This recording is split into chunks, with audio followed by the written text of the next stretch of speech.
36 जिल्हे, 36 बातम्या. News G9 Maharashtra. उत्तर तुमच्या प्रश्नांची.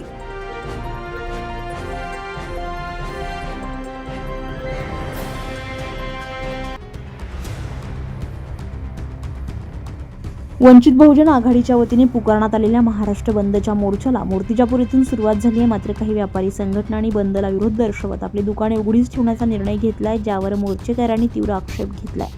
दुकाने उघडे ठेवण्याच्या मुद्द्यावरून दोन्ही बाजूंमध्ये जोरदार खडाजंगी झाली आणि काही काळ मूर्तिजापूर शहरामध्ये मोठा राडा आणि तणावाचं वातावरण निर्माण झालं. या प्रकारामुळे लोकशाहीतील अधिकारांवर गदा येत असल्याची चर्चा शहरामध्ये सुरू झाली आहे. प्रतिष्ठित नागरिकांनी पुढाकार घेतलाय. वाढता वाद पाहता शहरातील प्रतिष्ठित नागरिकांनी पुढाकार घेऊन दोन्ही गटांमध्ये सामंजस्य घडवून आणलंय. तर पोलीस उपनिरीक्षक धर्मेंद्र जोशी यांनी तातडीने घटनास्थळी पोहोचून सूत्रे हाती घेतली आहे आणि मोर्चेकरी आणि व्यापाऱ्यांमध्ये वाद मिटवलाय. तर दोन्ही बाजूंकडून लेखी माफीनामा स्वीकारून पोलिसांनी हा वाद शांत केला असून सध्या मूर्तिजापूर शहरातील वातावरण पूर्णपणे नियंत्रणात आहे. वंचित बहुजन आघाड़ी के पदाधिकारी जिनसे हमारी सभा हुई, उस सभा में यह निर्णय लिया गया कि मूर्तियापुर व्यापारी संघ की ओर से दोपहर को 12 बजे तक के आपके मोर्चे को हमारा समर्थन है.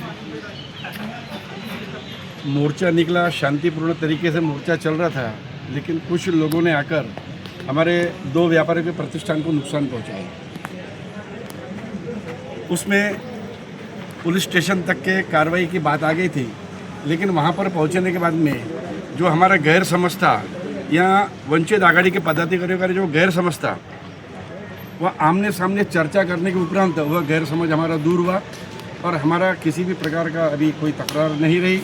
और मैं सभी मूर्तियापुर नगरवासियों से, व्यापारियों से निवेदन करूँगा कि अपने अपने प्रतिष्ठान खोलकर आप शांति से व्यापार कीजिए. और हमारे और आघाड़ी के जो पदाधिकारी थे उनके बीच में जो भी गैर समझ था वो पूरी तरह निरंक हो गया और सभी को मैं शुभकामना देता हूँ. धन्यवाद. मारहाण झाली म्हणतात, काय नेमकं प्रकार? ते एक गैरसमज असून मारहाण अशी काही झाली नाही. ते एकामेकाच्या समोर पोचले होते, पण मारहाण झाली नाही. वंचित बहुजन आघाडीच्या माध्यमातून जे राष्ट्रीय नेते आहेत आमचे श्रद्धेय बाळासाहेब आंबेडकर, जे दिल्लीमध्ये जंतर मंतरवर शांतवादीप्रमाणे जो विद्यार्थ्यांचा मोर्चा निघाला होता, त्याच्यावर जो लाठीचार्ज झाला गेला, त्या लाठीचार्जमध्ये अनामुषपणे भयंकर असं मारपीट झाली विद्यार्थिनींची.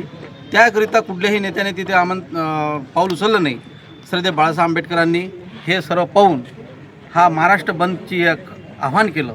त्याकरिता आम्ही मूर्तिजापूर तालुक्याच्या वतीने महाराष्ट्र बंद जसा बोलले तसं आम्ही मूर्तिजापूर बंद करण्यासाठी सर्वांना विनंती केली. आणि जे व्यापारी वर्ग आहे, असोसिएशनचे अध्यक्ष यांच्याशी आमची बैठक झाली, अनुभवची बैठक झाली, सर्वांची इम्रानभाईंचे समर्थन भेटलं सर्वांचं. त्याच्यामुळे आणि शांतपणे सर्वांना बंद केलं. परंतु आता काही क्षणी थोडंसं जे घडलं ते आमच्या पण त्याला भावना दुखल्या गेल्या. असं व्हायला पाहिजे नव्हतं. परंतु जे काय आता व्हिडिओ पसरला गेला असेल तो व्हिडिओ त्यांनी सांभाळावा आणि नागरिकांनी त्या व्हिडिओला असं काही समजू नये दुरुपयोग झालेला. आणि याच्यामध्ये आम्ही सर्वांनी व्यापारी संघ असतील, आमचे ज्यांना हे घडलेलं प्रकरण हे आम्ही आपसामध्ये इथं घेतलेलं आहे. कुठल्याच प्रकारचं याच्यावर काही दुमत नाही. शांततेचं आव्हान केल्यानंतर हिंसक मिळाल्याचं काय नेमका प्रकार होता? तर आम्ही शिवाजी महाराज पुतळ्याकडे महाराजच्या तिथं समारोपी एक तिथं आम्ही थांबल्या गेलो. परंतु काही क्षणी काही पोरांनी ते एक शटर उघडं दिलं, तिथं गेल्या. आम्हाला ते माहितीच नव्हतं, नंतर समजलं. परंतु आम्हाला ते दुःख वाटलं. त्यामुळे ते काहीतरी पण घडलं, ते चुकीचं झालं. ते आम्हाला ते मान्यच आहे.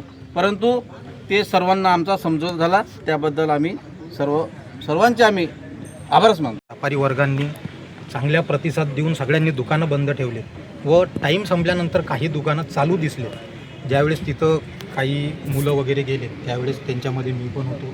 आणि तिथं गेल्यानंतर ज्यावेळेस काही थोड्या बाचाबाची झाल्या किंवा 1-2 शब्द इकडून 1-2 शब्द तिकडून ह्या सगळ्या गोष्टी झाल्या त्या. आणि आमच्या गावाची शांतता राहावी म्हणून सगळ्या मुलांच्याकडून व गावामध्ये शांतता राहावी याच्यासाठी सगळ्यांना मी हे करतो. आणि म्हणजे ज्यांच्याकडूनही काही चुका झाल्या असतील त्याच्यामध्ये मीही सुद्धा होतो. आणि अशा चुका घडल्या नाही पाहिजेत व आपल्या मूर्त्यापुरची शांतता जी आहे ही प्रत्येक वेळी असतेच आणि याच्यापुढे ही राहावी यासाठी सगळ्यांना विनंती करतो. दिलगिरी व्यक्त करतो. जे अनुचित प्रकार घडला त्याची दिलगिरी व्यक्त परंतु व्यापारी महासंघ आणि आंदोलन आयोजक यांच्यामध्ये गैरसमज झाल्याने सदरचा प्रकार हा घडलेला होता. आंदोलक आयोजक आणि व्यापारी महासंघाचे पदाधिकारी दोन्ही आमच्याकडे आले. त्यांनी आम्हाला लेखी निवेदन दिलेलं आहे, एकमेकांचा माफीनामाही लिहून दिलेला आहे आणि त्यांनी विनंती केली आहे की याच्यावर कोणती कारवाई करू नये.